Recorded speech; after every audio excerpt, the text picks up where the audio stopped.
Welcome everybody. Thanks for being here. We're really excited about this one. This is something we've been working on behind the scenes for a while, and it feels great to finally bring it to the community. We've been working on it for a while. It came together kind of last second. So I'd like to introduce Jason. Tonight, we're joined by Jason Williams, a certified EOS implementer based in Virginia Beach. Jason brings over 30 years of entrepreneurial experience and now works directly with leadership teams to help them get clear, aligned, and actually execute.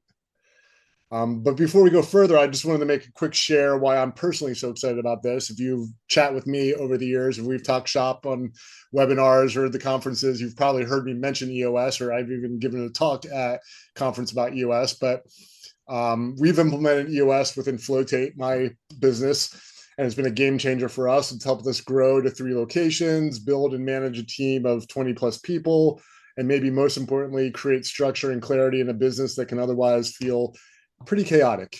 It gave us a way to actually run the business instead of constantly reacting inside of it. So if you've ever felt like you're wearing too many hats, your team isn't fully aligned, or everything still runs through you, that's exactly what EOS is built to solve. It's a practical system that helps you clarify your vision, get your team aligned and accountable, and build systems that support real sustainable growth. And we're having Jason on the webinar here as an introduction because we're very excited that we've added something that I've been thinking about for years that I thought would be a great addition to the Float Conference this year. Jason will be joining us at Float Conference in September, not just as a speaker, but as a hands-on workshop facilitator, leading a full EOS series tailored specifically for Float Center owners. And to put this in perspective, a typical full-day session with an EOS implementer can cost anywhere between $5,000 to $7,500 or more, depending on the implementer. And that's usually just for your leadership team. And at Float Conference, you're getting access to that level of expertise included with your ticket. No additional costs, alongside a room full of peers working through similar challenges. This isn't a passive session. This is a chance to work on your business, build real tools and structure, and walk away with things that you can actually implement immediately when you get back to your business. So tonight is really your preview to get a chance to get introduced to EOS, hear how Jason approaches it, and start thinking about what this could look like in your own business. With that, I'll hand it over to Jason. Well, thank you, Matt. Appreciate it. Hope you guys are doing well. And thanks for having me, first of all. I would love to make this interactive. I do much better when we make it conversational than when I just talk at people. I'll give you a brief background. I've owned 9 businesses over the years, varying levels of success and failure. I think I've learned more from the failures than the successes. But found EOS, and it genuinely, I think I was probably 20 years into business ownership at that point. And I went, oh my gosh, why didn't anyone tell me this stuff? Like, why didn't anybody tell me? Because I was just making it up. I was just throwing stuff at the wall, seeing what stuck, and wasting a lot of money, banging my head against the wall. And essentially, the way I dug myself out of any issue was work harder, do more, and do it faster. And that was pretty much the ticket. And so when I found the book Traction and then implemented EOS into the 2 companies that I owned, it was transformational. So real quick, what I'd like to do, and Matt, maybe if you can call people out because you know names, I'd like to hear, how long have you been in business, outside of Tommy? Tommy, you and I can talk. I'll come out to Smithfield and say, hey, how long have you been in business? And what is, if you had to narrow it down and say one issue that you're facing right now, what is it? And then when I do my intro to EOS, I will tackle every single issue that you're sharing. And instead of just sharing the model, I'm going to tie it directly to what you're facing right now. Why does this fix it? Why should you investigate it? Why should you start now and not wait until Float Conference? We're going to cover that. So it's not a ton of people in the room. We got plenty of time to do this. If you want to call people out, and then I'm going to take notes about who they are and what issue they're challenged with right now? The number one issue.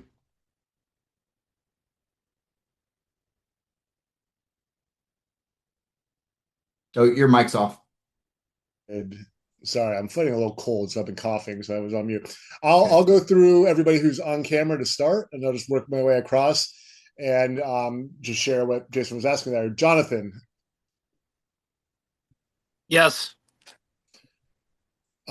question is, how long have you been in business, and what is the biggest challenge you're facing within your business right now? And really, you have a couple businesses here, so it doesn't necessarily need to be float light specific. Maybe it's Wellspring Visionary. Jonathan also has a marketing company that helps float centers as well. But Well, it just so happens to be that, I've been in business for 7 years, and one of my biggest challenges that I'm facing is the ability, I think, to scale like certain types of procedural systems like SOPs and stuff like that that need to be generated and not be so reactive where it's like, oh, this is a problem now, it needs to be created. And that's kind of what's been happening with me. I don't really have a business that's based on like EOS, but I love the system. But yeah, that's been one of the biggest challenges, and there's been a need to want to do that. Okay. Right now, most things are mostly reactive, right? Perfect. Angela,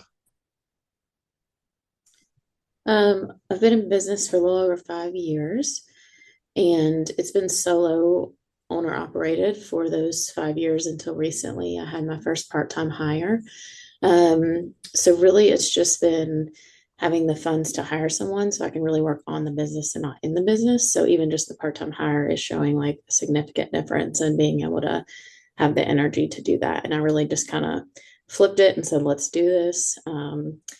Create the space to have that growth, and we're seeing that, but it feels like I'm always just like trying to catch up and have enough money to get through. So I'm going to push at that a little bit because that's you gave me a surface issue. Let's go to what the core is. What's keeping you from making the money? What's that issue? Because I'd say that's the big one. Yeah. um I guess feeling like there's not enough clients to go around and come in, and So lead we live lead in a small generation. town. Do you think it's lead Yeah. generation or is it the lead capture? Is it getting someone who's interested or is it that you can't convert the person that's interested into a client? Lately, I've done a lot of work on sales, and I've been able to convert people once they're here into like longer time clients. But Okay. getting people through like sales I did that for about a year, and like a sales price didn't work. It was a one and not repeat kind of situation. Okay, great. Thank you. Thanks. next, Jeff O'Neill. I'm currently in the startup phase. I'm basically getting a few bids from contractors the end of this week, beginning of next week, and signing on one. And then I got a giant build out in front of me. So what's the biggest issue? Uh, Sorting through contractors right now. So that's kind of mine right now. Okay. Figure out who Yeah, I'm going to sign with. any of us that have been in business know the build out for the float center is going to be quite the project to manage. I see laughing faces in here because most of us have been through it. Um, Alex, you have anything you want to chime in with? Alex is our FTA admin. I mean, not so much for the FTA, but for me, it's balancing multiple jobs and working on my own schedule. It's sometimes hard to prioritize what needs to be done now and what can wait for each job. I think that can definitely translate into a business. Mhm. Yep. Great. Thank you, Alex. Lainey, you have anything you want to chime in with? I don't see you on camera, but you're next on my list here.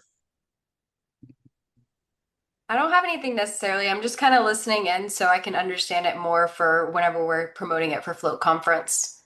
Great. Yeah, Lainey's another one of our admins with the FTA and the Float Conference. Great. Okay. Okay. Hang on a second though. I don't want to let her off the hook. Okay. If Go you're get her, doing Jay. if you're running FTA, what's the biggest challenge? You're still running an organization. So I want to tie down for everybody, no matter what you do. I I can mean, run this right into personal life too, if you want. yeah, I think that what Alex was saying was very similar to what I go through too, because I do work at another float center, which is like a small business too. So I am balancing two jobs. So I think that that's kind of the only thing I would relate to with the EOS. But yeah. Okay, got it. Thank you. Yeah. Yeah, they even make a book for the Life, EOS Life. Now, I have a bunch of the EOS books here, so There's a few. plenty to share. And a new one out, Issues book I saw. Came to my door yesterday. So yeah, that's brand new. Awesome. Tommy, did you have anything you want to chime in with?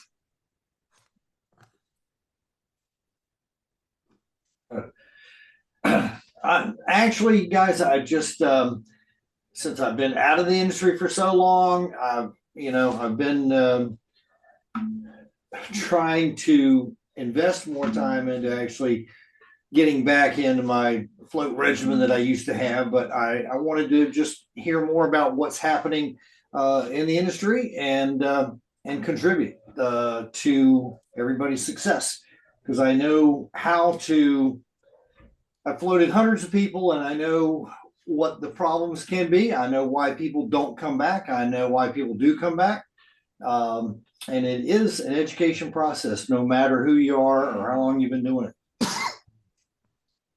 So, Tommy, would you say that one of the issues that you've seen that's prevalent in the industry is we're getting clients to return? Well, there's always, everybody's budget is a factor, obviously. Okay, and whether they can afford to come monthly or every week or whatever it is a factor of economics. And but there's other reasons why people don't come back, and that is what I've learned is there's a lot of people that don't like themselves, and they don't like being alone with themselves in a float tank. And what I did is I used a survey that was just one or two pages of maybe 8 questions. And I could tell by the survey exactly how they're going to respond to it. And I could react to it post float.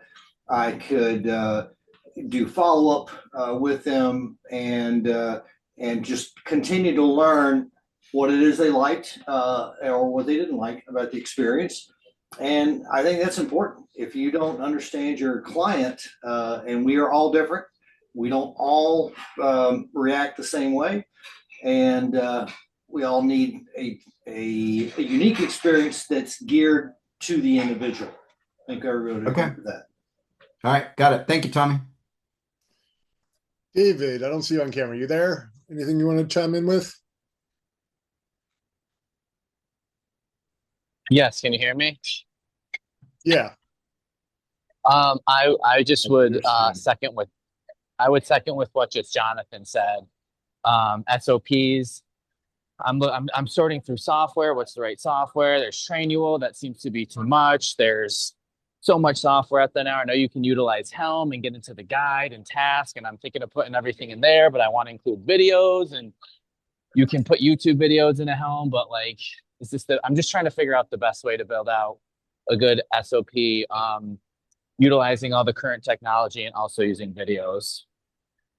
Stephen, what are the issues that you're facing that make you want to fix SOPs?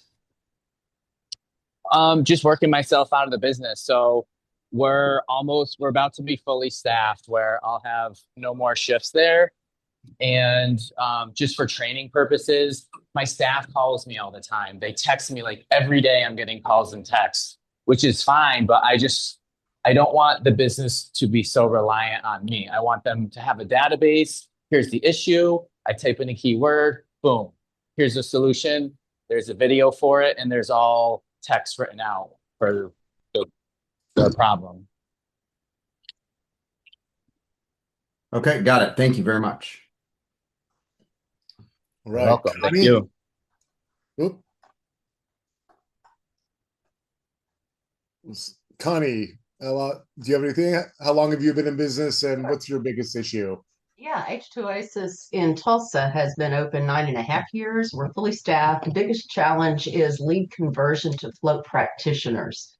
Um, and another big challenge for us is we have much more room than we need for the float side of things. We also have a tea house, and then we have a hallway that we've been using for massage practitioners and other modalities. Really not working out. That's a big challenge for us, is repurposing that space to monetize it. Okay, got it.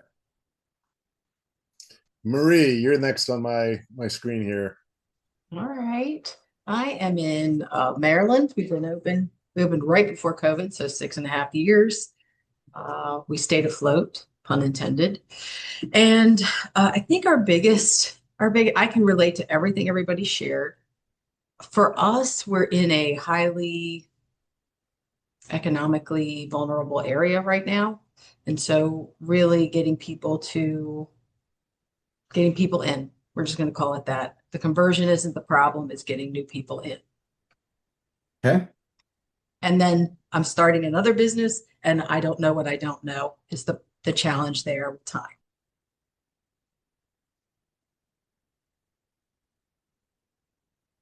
Thank you. Christina. Hi, we've been open for about 2.5 years. The first year was really part-time and odd, but I'd say about a year and a half that we've been more open full-time. I'm wearing all the hats and doing everything, which we have our float side, but then we also have a 2,000 square foot wellness center that's on the other side. Our biggest issue, I would say, is getting people in, so then I can hire and not wear all the hats, and SOP is a part of that as well. But yeah, and I think I'm a nurse practitioner too, so education wise, it's trying to find that line of like, trying to find what our population wants. Like, am I being too medical and too many issues versus the relaxation piece? It's kind of a different market that we're in. But Okay, I'd say great. getting people in is what I'll settle on. Okay. Where are you? We're in Pewaukee in Wisconsin. Okay. Like halfway between Madison and Milwaukee-ish. Cool. Denise just hopped on camera. Hey, Denise. Can you share how long you've been in business and what your biggest challenge is? Hello. Sorry, I'm a bit late here. I'm actually opening up a rest recovery wellness spa in Fort Walton Beach, Florida. So we're still in the beginning stages of build out, and I've got another retail business. So I'm just here to learn everything that I can and start off on the right foot. So Denise, I'm not letting anybody off the hook here. What's the biggest challenge you're facing? You're juggling a couple businesses. You got a lot of stuff going on. What's the biggest challenge right now? Okay, so I guess the biggest challenge is advertising and marketing, getting ready to sell memberships and arranging the packages correctly, pricing correctly, and figuring out that strategy. Marketing, advertising is really, really time consuming. And I know when I do get open, I'm going to have a struggle with it. I already kind of am now. I mean, thank God for, AI and helping to mull ideas over for content and whatnot. But yeah, it's definitely something else. Great. Thanks for sharing. You're welcome. Few people not on camera. I'm not sure if you're available to talk. Melissa, do you have anything you'd like to share?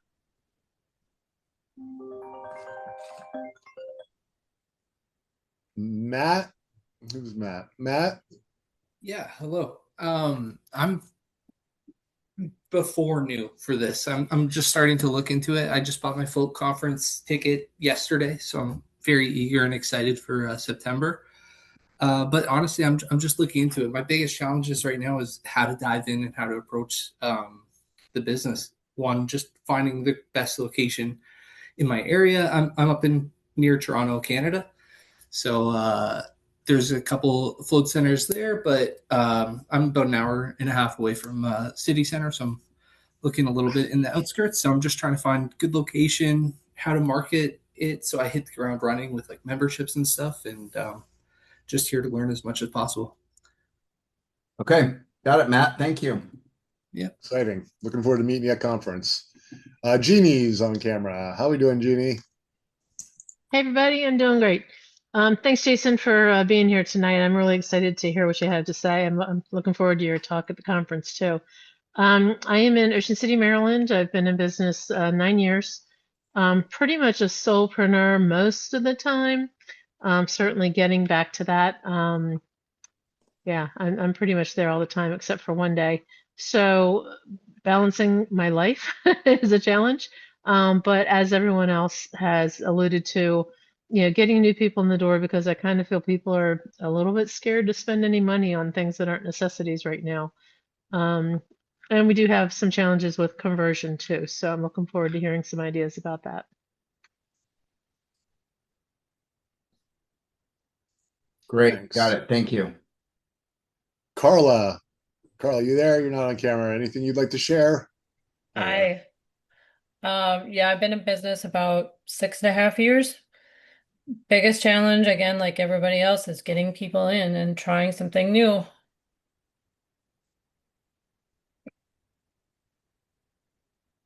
All right. We miss anybody? Anybody I missed that wants to speak up before we move on here? I think I've gotten through most. All right. Well, if something pops up, you can always send a message in the chat, and I'll keep an eye on that as well. But you want to take it, Jay? Sounds good. Hang on. I'm trying to figure out how to juggle my windows here because I want multiple open. Come on, buddy. There we go. All right. I've got everything up, and I am going to share. Do I have permission to do that? Yep. Yep, I do. And I lost everybody's faces. Oh, there they are. All right, perfect. Now I got it. All right, so guys, this is the EOS model. I'm going to do a quick introduction, and then I'm going to do tie downs for everybody. Unfortunately, those of you who were hoping that I would solve all of your problems today, that's not going to happen. But I hope to maybe pique your interest just enough to maybe get you to pick up the book, do a little preparation, and kind of guide you towards where the solution lives, or at least the beginning of the solution. So pulling out to 20,000 feet, this model that I'm sharing with you, everybody can see that, correct? Okay. This model breaks business into 6 key components. I'm the kind of person, I don't think I'm super dumb, but I like things dumb.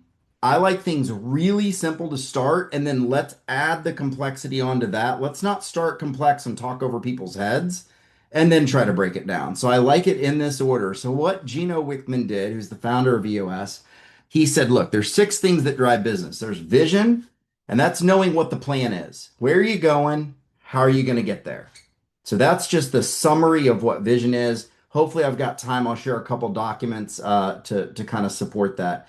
And then people. What kind of people do you want to put around you to help you make that vision come true? That's the second one. Data. This is going to be a big one. I'm going to tap on this really hard, okay? I'm going to actually dig into vision, one segment of vision for you guys because I heard it a lot, and then the data. A lot of entrepreneurial companies run off of gut. You know what I think is going to work? I really think this is going to work. And honestly, they shift gears really fast too because their vision isn't clear. And so they try a marketing strategy for 3 weeks and then they go, that's not working. And they throw it away without any real extended measurements or tools or stick-to-itiveness. And then they run from it. And the data tells us what's working and what's not. It's going to give us information that's objective instead of subjective. It's real data that you can't argue with. The next one is issues. So we say when your vision's really clear, so we know where we're going and how we're going to get there. We're going to drive from Virginia Beach to Denver, Colorado, and we know what highway we're taking and where we're stopping. That's kind of the vision component. And then we know the people we want to take on the ride with us, and we are tracking all of our data. What's going to come when we get clarity around that is issues are going to start to rise up to the surface. And we're going to figure out a way in this system to deal with those issues, like no one's coming in the door. And then we're going to figure out a way to do that. Process was mentioned multiple times. And so there is a process component in here. But what I want to emphasize is process isn't an SOP. People don't read SOPs. Matter of fact, people generally hate SOPs. And unless you're one of those weirdos that really loves deep process, people don't love these. So we talk about processes, what you do, not how you do it. And we start very high level with the basics of the business first. And then as needed, we add on SOPs. But that's usually for things like OSHA, government compliance, medical procedures. Those are where you have to have them.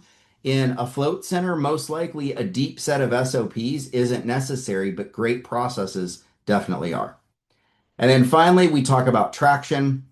And this is just putting power behind the vision. We say vision without traction is hallucination. You're not going to get there. Traction is setting what's most important to do next. This is priorities. I heard a lot of people talking priorities. I'm looking at my list here on the right. Lots of prioritization. How do I know what to do next? How do I juggle all this mess? And that's what happens when we set rocks. We choose 3 to 7 things to do this quarter that are really important that will move the business forward. And then there is a meeting structure that is the most magical thing I've ever seen. I typically hate meetings, and this will change your mind about what should happen in a meeting.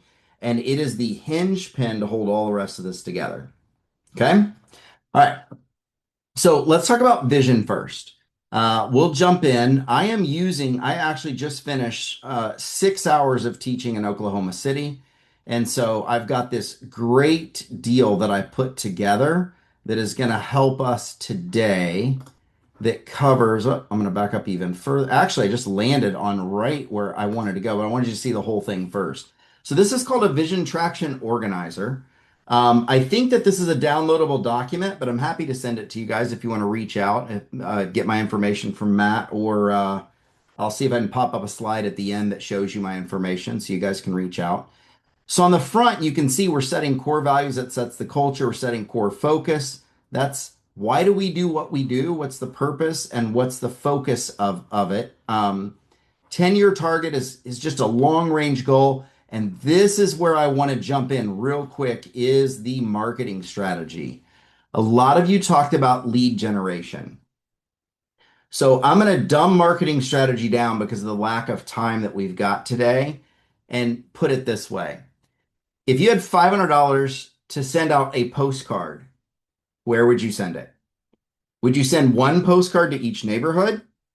Would you saturate one neighborhood? Would you cover 2 neighborhoods? Would it go to every home or would it go to specific homes?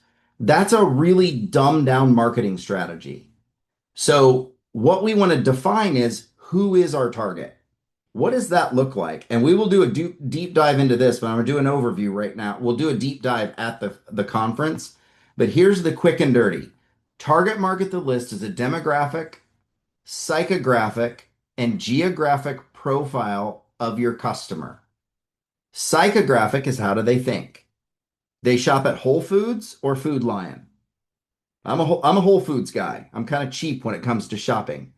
But Whole Foods people, man, they spend some money. They're spending 40% more, 30% more than I'm spending at Food Lion because that's what they value. You will see me get really fired up when I hear people talk about price. Guys, price is not the problem. The same person that's holding a $1,200 phone will tell you a float session is too expensive. I can't afford it, but they can afford this. It is priorities. It is values. And our target market statement should identify the people who value what you offer. As long as you talk price instead of experience, you will always say price is the problem. As soon as you talk experience to the right people, then it'll shift. So target market the list is how do they think? And we can go into, I'm kind of talking about how they spend right now, but it's also, are they early adopters? Because float is, I know it's not new. Tommy proved that for us real quick, but it's not something that's familiar. So do you need people who are early adopters? How do they think about health? Are they traditional? Do they run straight to the doctor and ask for drugs? Or are they open to alternative medicine? What's going on in the head of these people? We need to identify that, and we pull characteristics out. And then demographic, who is it? Is it men? Is it women? Is it children? And one of you is going to go all. And I need to throw something at you right now because I said target market, not entire market. Who is the market that you really want to go after? The sun is billions of watts of power, but the worst you get is a sunburn when you go outside. But if you narrow that down into a laser, you can cut through diamonds with about 10 watts or steel. We want to be focused in the way that we approach marketing. And then the three uniques. Why should they come to a float center instead of your competitor? Your competitor is not another float center, by the way. Your competitor is somewhere where people can spend the money that they could have spent at the float center. It's the self-care market broadly is where your competitor is. So don't get confused about where that competition lies. I used to own a gym, and I asked a buddy of mine who owned a karate facility, I said, who are your competitors? And he said, every single after-school activity is my competitor. And I thought that was genius. Like that was super smart of him to understand it's not other karate facilities. It's other opportunities to spend money on your kids. The same thing for you guys. You're asking for the extra income that somebody makes and they want to invest it at your place. Who's trying to take that market share from you? All right. Proven process is super important.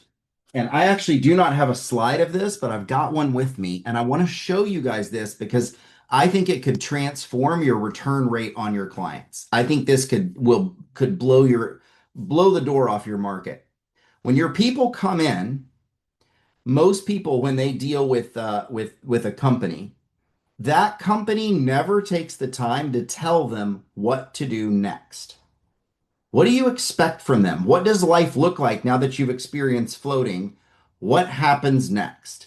A lot of us just say, would you like to schedule another visit? And that's it. But we never set an expectation. So when people come to me, which I actually just did this morning, I just met with a company, local company that does steel manufacturing this morning. I met with their team. And towards the end of the meeting, I said, okay, let's talk about our process. Like, how do I work with you and what's going to happen? Which is what you guys should be saying to your client. And I held this up. And I showed them that we just finished this meeting. We just finished this. The next step is to schedule this. And we're going to meet day 1, day 30, day 60 together. And we're going to build out this document I'm actually sharing on screen share with you right now. And then we're going to move into quarterlies. And then we're going to meet once a year on an offsite. We're going to take 2 full days and we're going to meet together to reset for the community. And then we just hold this cycle for the rest of the business. You're going to hold that cycle, but you can hold it with me as long as you like. So I've told them what's going to happen next. You're going to schedule a meeting with me. This is how you move forward if this is important to you. If what I've shown you resonates. The money is not relevant. If you don't want to pay the money, you don't value what I do, and that's perfectly fine. You don't have to do it. But I had to show them the map of how to do this. So I can kind of take it out of the context of this and put it into a context. I own multiple companies. One of them is a photography company, a high-end photography company. So we have a map, and it's so beautiful in the photography company because what do? We photograph your baby, right? And then before they go to kindergarten, we want to get a family picture at that time, a family picture with the baby too. And then when they go into middle school, we want to do a middle school session and then probably update your family pictures because the kids got gangly teeth now and they smell bad and all that kind of stuff. And then about the time they become a senior, we got to do senior portraits and a new family photo. And then we need college graduation. And then we need a wedding. And then we get a baby again. Do you see how that just all cycled through? So by explaining to our clients, this is my expectation of what you will do, brings them full circle. That's why this process is a marketing tool. That's why we're holding up marketing strategy right now and talking about proven process. The final piece of this is the guarantee. And again, this is all about leads because this is who you target. This is who you go after. When you're posting on I missed three uniques. I hijacked it for a second because I have my proven process that I just shared on the screen here to show. It took me a while. Wait, I can't see what you're sharing. What'd you share? Can everybody else see it? It should be shared. My proven process. I can see it. Yeah, I can see it. Well, I know what a proven process is, so I'm just going to believe it's there. All right. Well, you can take over the share again. Sorry. All good. You have to send that to me so I can take a look, and it'll give me another tool on my belt when I come and share with you guys. Oh, I can't share while you're sharing, it says. Sorry. Stop sharing. How do I stop sharing here?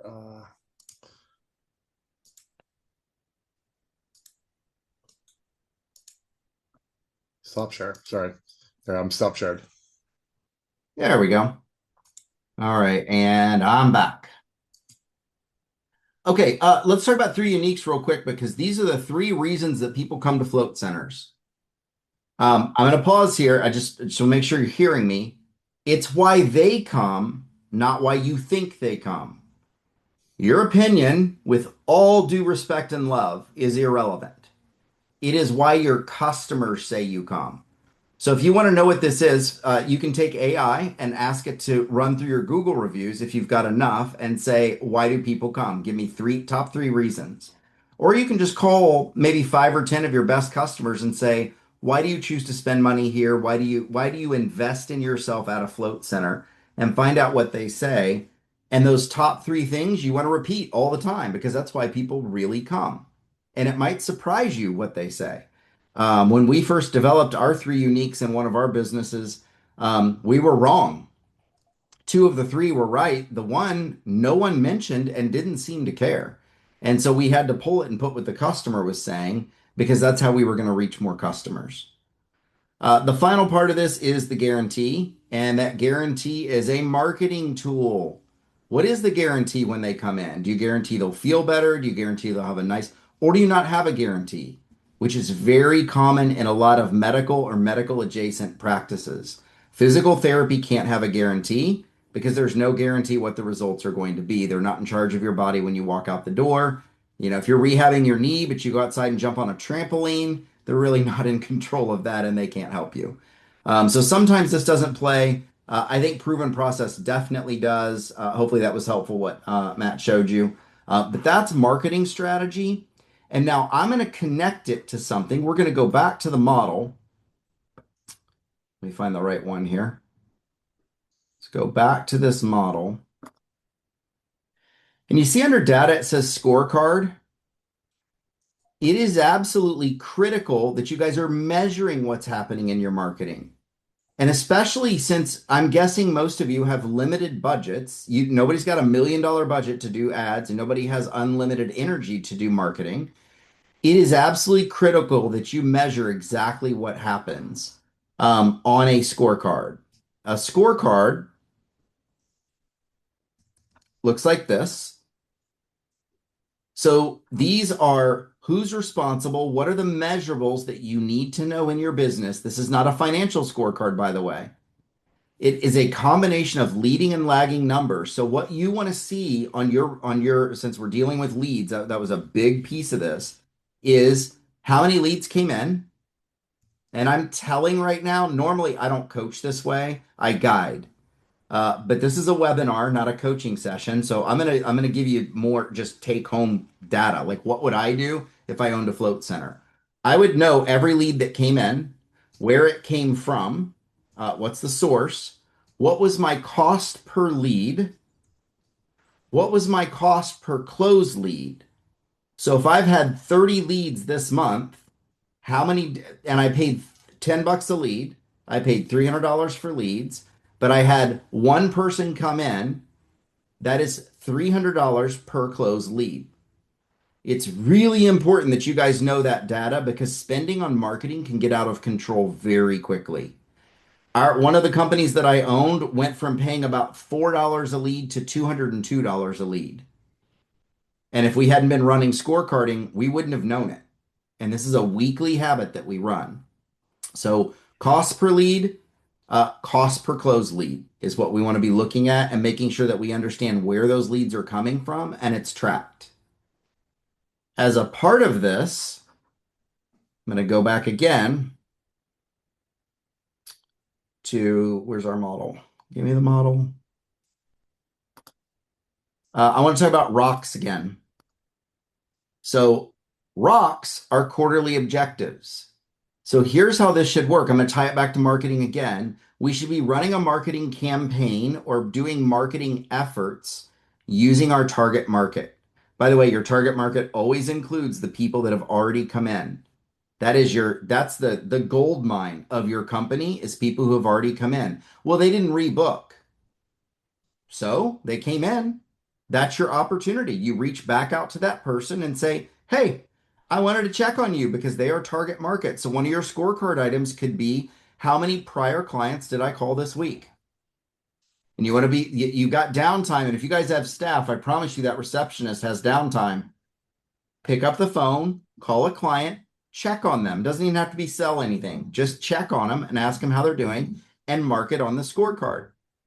And then you'll see how many return people you get out of that behavior. You see how all this is tracked? By the way, if you make 400 phone calls and you get 0 return, do you keep making phone calls? Not unless you change something. It's not working. Now it's just wasted effort. Same thing as if you sent out 400 postcards to the same house and you got no return, stop sending postcards to that house. This is why we measure, is to see what our effectiveness is. And people who are wearing 12 hats at a job rarely take the time to effectively measure their behaviors and the things that they're doing to see if there's a result. We just work really hard and hope. Hope is not a strategy. EOS builds strategy. So that's that scorecarding. Now, I started to talk about rocks. Rocks are setting up what's most important for the next 90 days. So a standard marketing effort, what it should look like, I would say no less than 90 days should be the effort on any marketing campaign that you guys do to pull in a lead. It shouldn't be less than 90 days because 6 weeks, you have no idea what's going on in 6 weeks. That's just not enough time to execute a strategy. Aim small, miss small is the term from Berate. That's not Braveheart. Still Mel. What movie was that? Anybody know? Aim small, miss small?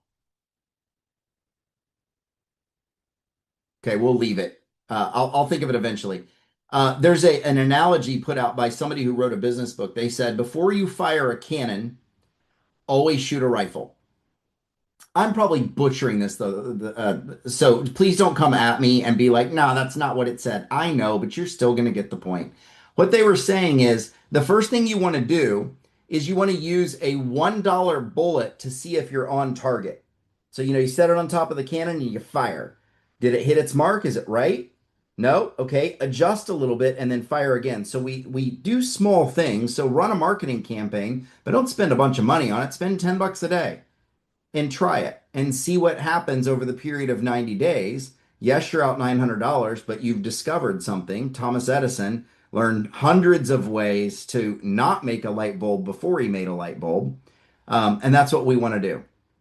The way we do this is we set rocks. What are your priorities for the quarter? So one of your rocks would be, I'm going to try XYZ marketing plan for 90 days. I'm going to measure it on my scorecard. I'm going to make sure that I stay on track by holding a weekly meeting that I never miss, where I review my scorecard and I review my rocks with my team or with myself. Quick caveat, some of you are going to look at this system or you're going to read the book and you're going to go, Matt, why did you book this guy? This does not impact me. This is for big companies. And I say BS because I run this in my personal life. Six Stones Advisory is my coaching company. There are exactly 2 people in that company. It's myself and my practice manager. I'm also running it in companies with 300 or 400 employees. We're running it in companies, not me, but other people are running it in companies with thousands of employees. This works. It just requires discipline. So if you're a solopreneur, guess what? You have a meeting with yourself. and you sit down and you look at your scorecard, you check in on your rock, you look at your to-do list. This is gold right here. I would literally take this. Oh, sorry, I'm not supposed to do that. I would literally take this good news section and sit down and tell myself some good news about this week because it's being positive and it's encouraging me. You know what? Best thing that happened this week was I got to meet with that one person who said they thought they were going to come by the float place. Isn't that great? I met with one person and he said he's going to bring his mom. Okay, that's the highlight for the week. Then that's the highlight for the week. That's great. But start with actually running this meeting with yourself so that you can keep all these other things on track. Now, the one thing I'm looking through here, the marketing strategy addresses a ton of what you guys are talking about, but let's talk about process. I can't remember that. I'm going to get the website wrong. Matt, I can give it to you later if you want to. I think it's maketoast.com, drawtoast.com. Great thing on process. So what I do to develop a process is I take one of these guys and I stick it on the wall and I write the end of the process. What is the last thing that happens? So what I'm going to say is the last thing that happens is in a client visit is I send a thank you note. Thank you note. Then I'm going to go, okay, what happened before that? And I'm going to do another sticky. And I'm going to say client paid invoice. Because that was right before they left, they paid. And then what happened before that? What happened before that? All the way back to the beginning when I first acquired the client. This is how you build process. And you're like, Jason, I can just write that on a piece of paper. Yeah, you could, but then when you screw up, you can't move the sticky note. So I take this and put it on a whiteboard and I build my process, but I start simple. I start with processes that look like this. I start with the major functions of the business. What is my sales process? How do I sell? What are like 8 steps to selling and what does it look like? And I map it out. How do I market? And guys, this is an important question because I have met with quite a few companies that say things like, yeah, we got 400 leads. We just don't know what happened to them. So what's your marketing process? I don't know. We call the leads when they come in and somebody else goes, we don't call them, we email them. What's your process? By the way, email is trash. You need to call your clients. If somebody emails you and says they're interested and you got a phone number, pick up the phone and call them.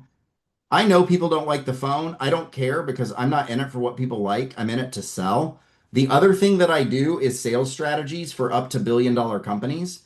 So pick up the phone, call your clients, build a relationship with them. You will find it to be incredibly effective. So process is these major components right here. Operations, you're going to have a couple. How do we take people to the room? How do we clean the beds? I don't know exactly the function of your business. I need to go float, Matt, somewhere so I can experience this before I come and speak. Financial, what's the process for that? How do we take invoices? How do we pay bills? It's just the basic functions of the business. We only have a few minutes left, so I'm going to give you a quick little, Jason's going to get on his soapbox. Here's what happens in the community. We have 13,000 people running on EOS with someone like me. I'm moderately confident most of them know what they're doing. We have anywhere from 60, 70, 80,000 companies that say we run on EOS.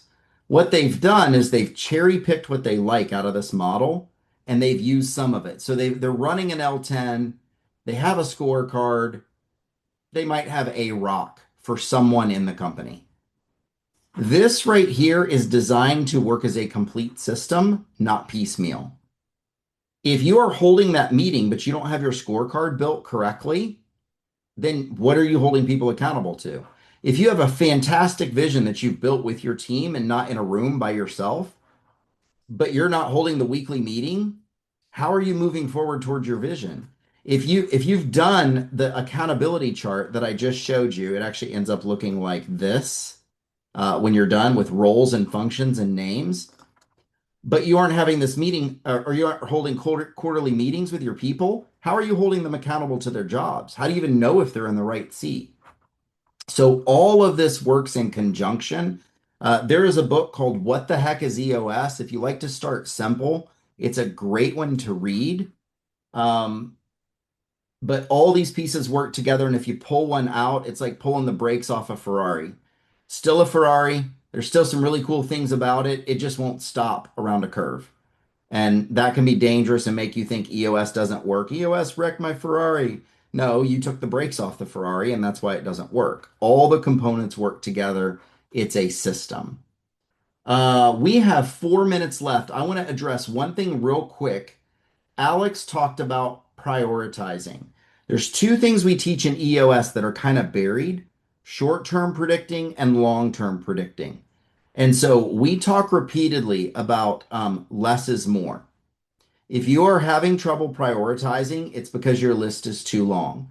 Keep your list, keep 400 things on it. That's fine. But this week, show me the two things that you're going to get done, the most important things, because when everything's important, nothing's important. If you do not learn how to prioritize and narrow your stuff down, you're constantly going to be overwhelmed, and you're going to be spending your time on the wrong thing that doesn't move the company forward. It's just the thing that screamed the loudest. It's called tyranny of the urgent. I think that's a Stephen Covey term. It's being terrorized by what's right in front of your face instead of breathing, pulling back, getting above the business and looking and going, what do I have to get done this week? And being ruthless about not letting people push you off the tracks as you go towards that. Denise, I think that's particularly important for you. You're juggling a lot with a launch and another business. Getting those priorities down on a regular basis is going to be incredibly valuable for you. We have 3 minutes. I'll open it up for questions. I just kind of tapped on this model a little bit. Normally this takes 32 hours to teach. So you got this much of a very, very extensive model. Or Matt, I'll turn it back over to you. Yeah, thank you, Jason.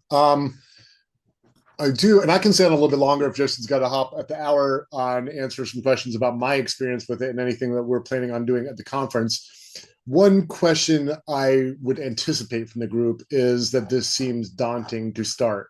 There's already a level of overwhelm. It's, one bite at a time is how you eat an elephant. I don't know, anything that just a reaction to that thought where people might be thinking this seems like a lot? Yep, absolutely. We start simple. I showed you this earlier. So I was looking real quick to see if I've got it. I can zoom in though. You'll see here. It's on the EOS website as well. I shared the links in the chat. I shared a bunch of links in the chat. You'll see here what we do first. So the order that we usually take this in is accountability chart. So the first thing we get is structure. The second thing we do is we set rocks. What are we doing this in the next 90 days? What's important? 3 to 5 things. And then we get our meeting pulse right, because without that meeting pulse, the level, it's called a level 10 meeting. You can find all of this online, by the way. Nothing's a secret.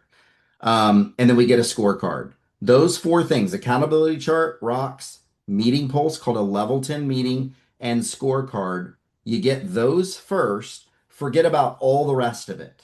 Just use those. Get 3 numbers on your scorecard. Start tracking them every week. It can be as simple as a spreadsheet. 90.io is the software that we use.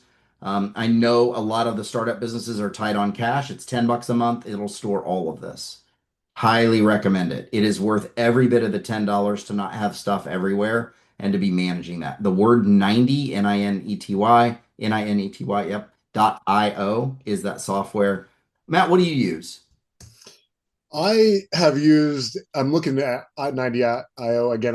I first looked at them when they first when they first came out, and it wasn't very well developed. I use a combination of Asana for managing my projects and my level 10 meeting agendas, and Google Docs to keep all of this. So I would even at $10 a month, you don't even need to spend that. Like, you can get started with no money down. Like, that's another thing I know I heard when we were pitching this idea is like, what's the sales pitch going to be at the end of this? Like, okay, these are great ideas, but what is? I've been self-implementing by myself for like 6 years. I've had some friends that were aspiring EOS implementers that helped me. I've hired an EOS implementer for a couple learning days, but aside from that, like I've done it all on my own with very minimal, aside from buying some books. My traction, I don't have my back. This is a signed copy by Gino that I have because he was at an event I was Awesome. at for EO. But the one I have in my backpack that I've been carrying for 6 years is beat the shit and is all highlighted and earmarked. And excuse me for cursing. Lots of highlights and underlines and earmark pages. And, you know, aside from a book and some free tools, I've kept it pretty well organized. So Jason. hang on. I want to tap on this real quick and then I'll take a question.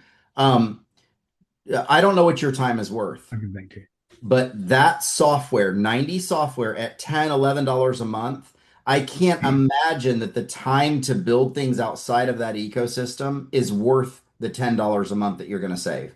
I cannot comprehend that unless you just are completely bored and have nothing to do and you just really like making some spreadsheets.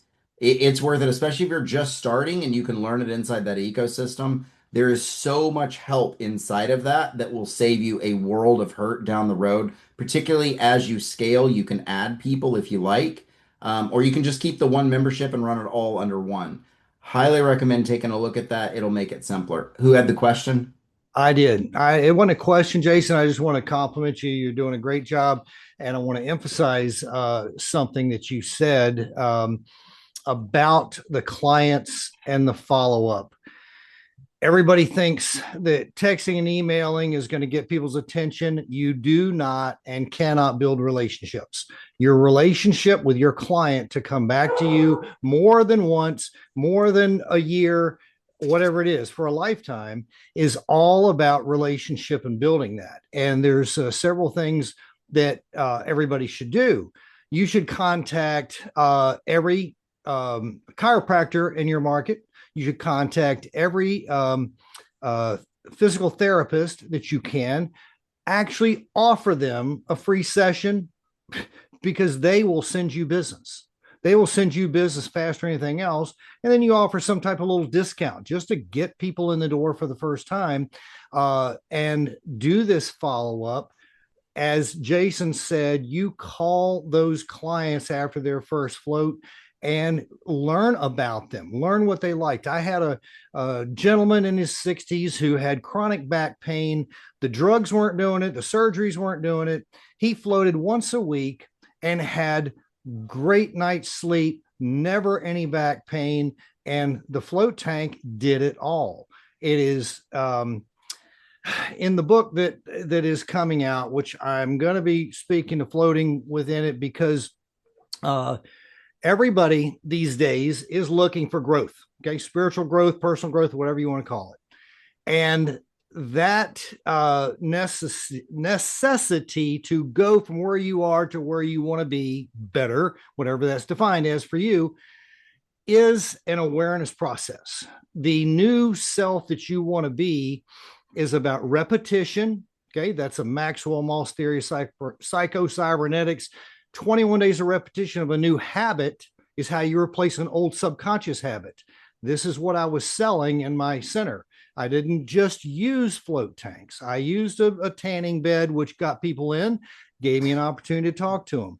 I would suggest those of you who don't have anything more than a spa facility, massage is phenomenal, but I had this other product called an alpha chamber, which was an egg-shaped chair. You sit inside. Psychologists use it. U.S. Olympic Training Center used it back in the day.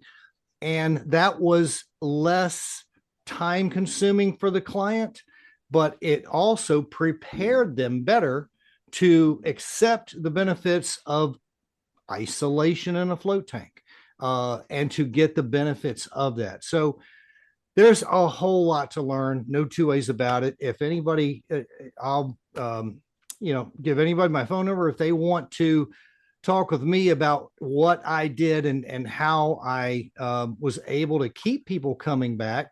I even went to a human resources director and showed them how to put my concept into businesses, which will happen in the future. So anyway, but it didn't always involve float tanks, but other tools. So anyway, thank you for being able to be here. I'm going to have to jump off. Thanks, Tommy. I know. Any other questions? I know a couple people said like can't afford it. They're stuck in their business. They haven't been able to hire. And it's, it's a chicken or the egg type thing. But in my mind, like if you can hire somebody for $20 an hour, you should be able to make more money being out and about town, to echo Tommy's thoughts there. If you're going to events and knocking on doctors' doors, your time and growing the business, if you have a plan that you're executing, um, could be way more valuable than the money you're saving on payroll, as long as you're, you know, doing more, not just hanging out at the dog park all day while your business is being run by an employee and has nobody in it. But there are things you can do to grow the business if you free yourself up from being stuck in the business. So I wanted to touch on this real quick. In my EOS world, I'm a coach, facilitator, and teacher. One thing that Matt said that I thought was really cool is I'm going to come to the Float conference and I'm going to teach these principles. I'm going to do it live and interactive. So since I'm dealing with people who all have the same business, we're going to focus on float business as I'm doing it. And so we'll have a session, for example, where we'll look at accountability chart for a float business. What does that look like? By the way, you're solo. You're like, what do I need that for? We'll show you the structure. You'll sit in all the seats. It's just you. But then you'll know which seat to hire first. You'll know which part needs to go. So we're doing this live and interactive, but I'm not going to tell you how to do it. I'm going to show you the principles behind it and then have you guys fill in all of your wisdom about the float community or inside that room. And that's how we're going to build this. That's kind of the genius of what this is it's the structure. You guys kind of fill in the framework of it, or sorry, it's the framework. You guys fill in the walls and the furnishings and all that. So we do it together. Yeah, I've been through other workshops in my EOS, journey, and it's usually in a room full of entrepreneurs that are all running different businesses. So it's like, yes, we're talking about the concepts, but you can't really dig into the specifics. So this is one of the reasons I'm so excited is it's a bunch of wellness service businesses that specialize in float therapy in the room together. And I'm, with the float industry, I'm very giving. I have scorecards, I have accountability chart. I'm open and will be, participating in the conversations and showing you what 6 years of work, just like I showed you my proven process today, kind of help you leapfrog some of these by being in the room and participating in the conversation. And I'm not perfect, and mine's far from done. I'm looking at my proven process right now as I show it to you. I'm like, man, I really wish it said buy a membership somewhere in there. So there's always room for improvement. And hearing your guys' feedback, we can all advance these business developments so much quicker together than we could on our own. Hey, one more thing, Matt. Guys, when I teach, I put it all out there. There is no holdback. There's no like, haha, you got to pay for this piece of information. I will 100% use every minute. I just did this in Oklahoma City with plumbers. So it's very similar to what I'm going to do with you guys. 100%, all on the table, answer every question. Plus, the resources exist for you guys to go out and grab a book to do a deep dive on each segment. So this is not one of those things. I want to make sure everybody knows and you tell everybody that there is no holding back here. There's no me leading you to something. Most of you, 99% of the people that are coming to this will not pay my fee. I'm fully aware of that. I just want to help you guys through this conference and see you guys learn some of these things that you can implement and run a better business, which hopefully results in a better life. Amazing. Any other questions while we wrap up here?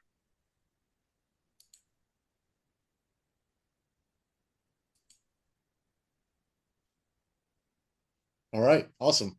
Thank you, Jason. And thanks for having me. For being here and investing your time. This is exactly the kind of work we're excited to bring more of into the float industry, and we're just getting started. We'll be continuing this in a much deeper hands-on way at the Float Conference, September 18th through 20th in Norfolk, Virginia. If you're serious about building a stronger business, this is something you're going to want to be in the room for. Early bird pricing is currently live. I'm not sure if we have an end date for that. My note says March 31st, which is coming up. As a reminder, FTA members also receive an additional discount. We also have payment plans in effect. If you can't afford the whole ticket at once, we can work with you. We really hope you join us at the Float Conference, floatconference.com/tickets. And just a little spoiler, our next webinar next month on April 30th will be another featured speaker from the Float Conference. We're going to have Dr. Abby Morris, the former medical director of the International Association of Firefighters Center of Wellness, coming in and speaking about her experience. She'll be presenting at the conference and telling about the amazing results she's gotten from floating with first responders and fire rescue. And in April, May is Firefighter Month. May 4th is Firefighter Day. So she's going to speak in the webinar about how to talk to your local fire department. So it'll be really actionable information for, just like we're saying here, like if you're not working in the shop, you need to make the most of your time. The next webinar is set up for empowering you to go knock on the door of your local fire rescue station and bridge that gap. And she's going to give you amazing data that she's gotten that you can use to present, and why it's a no-brainer for you to be working with the local fire department. But yeah, appreciate you all for being here. Have a great night, and we'll see you soon. Thanks, guys.